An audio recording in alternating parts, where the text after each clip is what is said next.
Our new game, Fire and Maneuver, has a Japanese-themed Boshin War expansion, which is out now. The link and our Discord are below.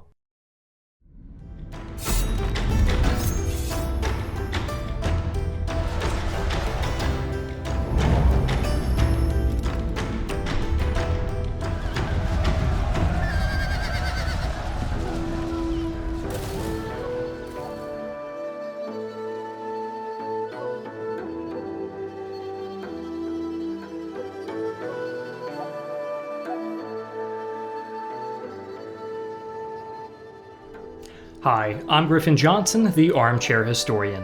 There are few depictions as iconic as the Japanese samurai.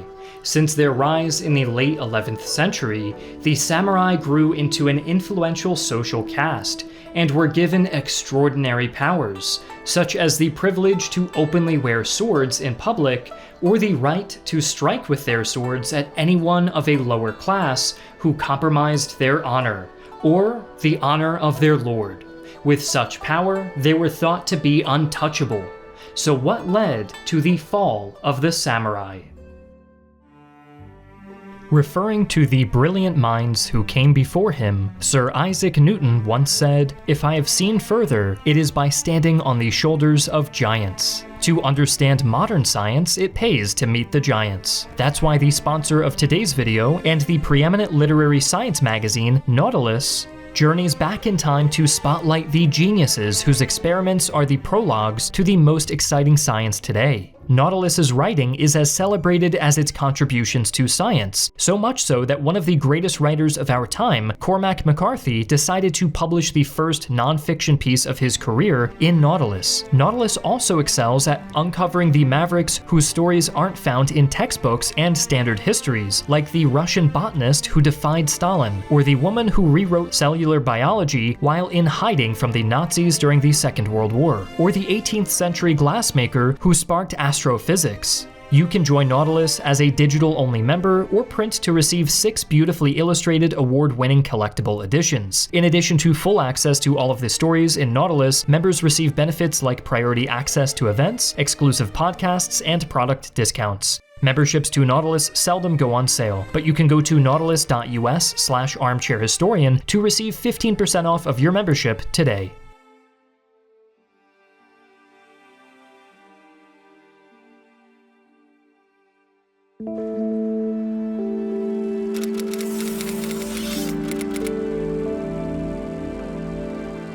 Since the beginning of the 17th century, Japan was ruled by the Tokugawa shogunate, who unified the country and began what is known as the Edo Period. Despite a prolonged era of peace and isolation from the outer world, the mid-19th century saw the status of the samurai beginning to decline. The absence of war left many samurai divorced from their core duties as bushi, warriors enforcing the rule of their lords, known as daimyo. With few roles to spare, many were forced to move away from military duties and fulfill their feudal obligations through civil service. The overabundance of samurai also affected their financial security, forcing many to sell prized possessions or land, and in some cases find other forms of employment. The struggles facing many samurai weren't just internal. With increased activity from Westerners in East Asia, the power and wealth of these nanban soon threatened the delicate balance of Japanese society. For nearly 2.5 centuries, the Tokugawa shoguns had confined Europeans to the trading outpost of Dejima, but this status quo was squashed with the arrival of U.S. Commodore Matthew Perry, who positioned American warships throughout Edo Bay in 1853. The appearance of his black ships, so close to Edo, brought panic to the shogunate's leadership. Yet, for the samurai, reactions were mixed, as it became clear that the hegemony of the Tokugawa was coming to an end.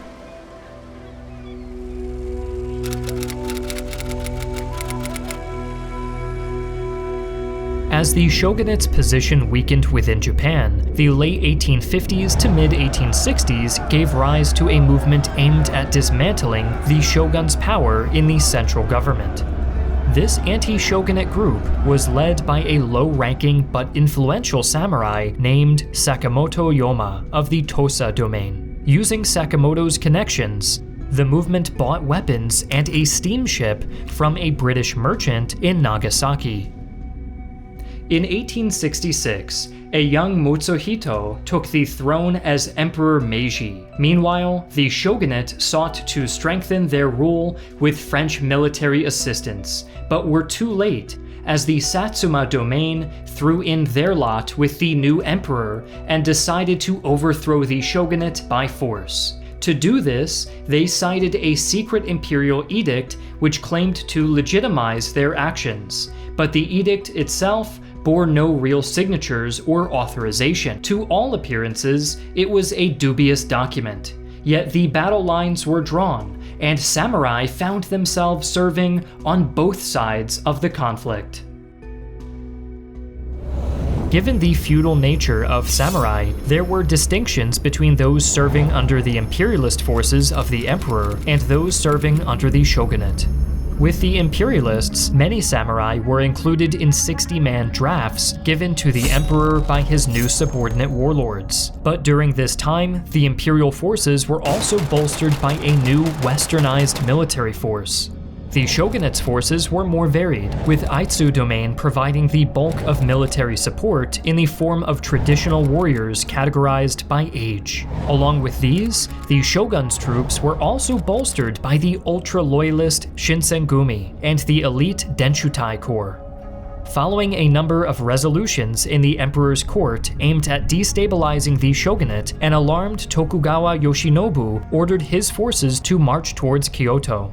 However, before the shogunate's forces could arrive, they were intercepted by imperial forces around the outskirts of the city, culminating in the Battle of Toba Fushimi. Here, imperial forces repulsed the shogun's army and later moved towards Edo, capturing it by late May to July 1868 in the Battle of Koshu Katsunuma.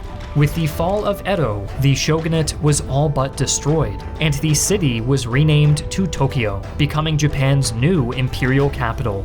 To the relief of many samurai who threw in with the shogun, this new government took over as administrators without exacting revenge on those who supported Tokugawa, who, by this time, had been allowed to leave Edo and sequester himself in the ancestral retreat of Shizuoka.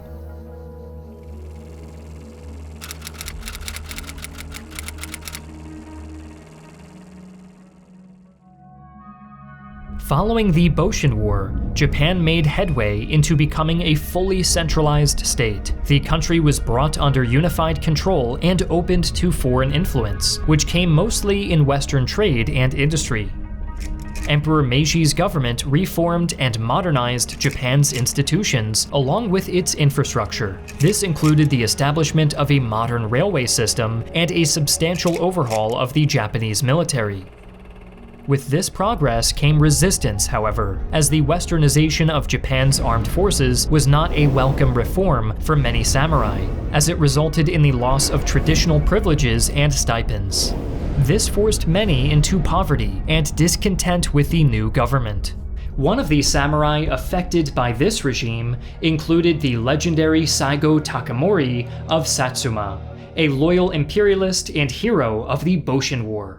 Takamori had become a powerful member of the new ruling class, and had initially tolerated Meiji's reforms. However, he later resigned from government over disputes about a military expedition to Korea, which he saw as an opportunity for samurai to maintain their prestige as bushi in service to their feudal lords.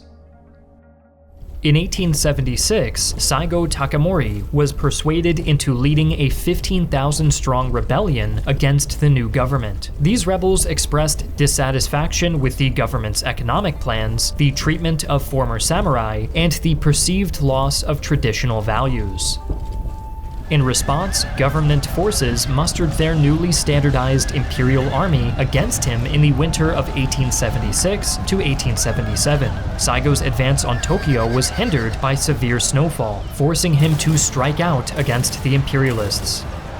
The rebels first attacked the castle of Kumamoto in February 1877, expecting little resistance from the outnumbered garrison, which consisted mostly of conscripts. These soldiers surprised the rebel army, however, fending them off before the arrival of imperial reinforcements at the castle. For the next few months, Saigo's rebels were steadily driven back, engaging in a guerrilla campaign against the larger and better equipped imperial army.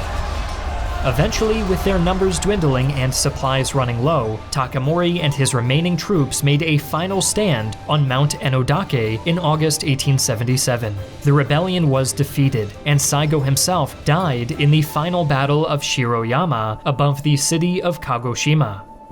The Meiji government was able to suppress the rebellion, but it was a costly affair, both in terms of lives lost and the damage to the country's infrastructure. For those few samurai who looked to retain their prestige and traditions, however, the cost was much higher.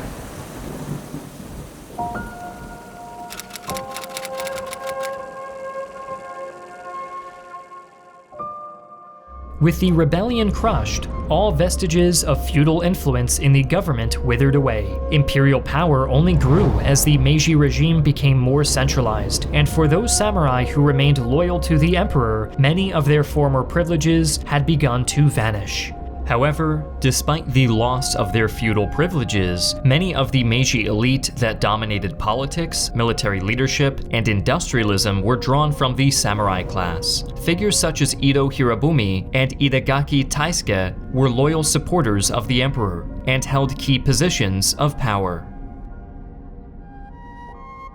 Ultimately, as the imperial army completed its modernization, the samurai were abolished as a social class, which is best exemplified in 1876, when the wearing of swords was finally forbidden to all except members of the armed forces.